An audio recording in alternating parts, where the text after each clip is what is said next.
Police ने बताया है कि जिला शोपियां के कटपुरा इलाके से ताल्लुक रखने वाले एक सरगर्म मिलिटेंट आदिल वानी की जायदाद को अटैच किया जाएगा। पुलिस के मुताबिक गुज़श्ता रोज जिला शोपियां के छोटी गांव इलाके में कश्मीरी पंडितों पर किए गए हमले में आदिल वानी मुलव्वस था, जिस हमले में एक कश्मीरी पंडित हलाक जबकि उसका दूसरा भाई जख्मी हो गया था।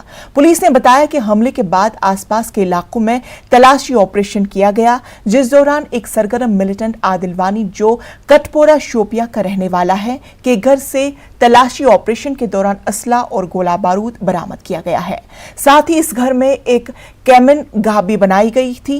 पुलिस ने सरगर्म मिलिटेंट आदिल वानी के अफराद खाना, जिसमें आदिल का वालिद, मां और 3 भाई शामिल हैं, गिरफ्तार कर लिया गया है और बताया गया है कि आदिल वानी की जायदाद को सीज करने के अहकामात सादर किए गए हैं।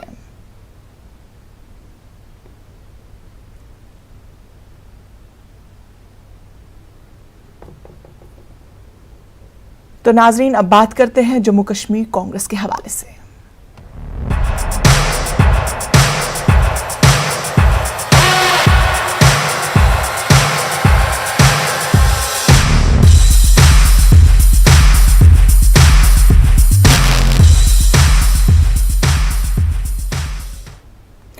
जम्मू कश्मीर कांग्रेस में दाखिली इंतशार को खत्म करने के लिए मरकजी क़यादत की कोशिशें समरावर होती दिखाई नहीं दे रही है।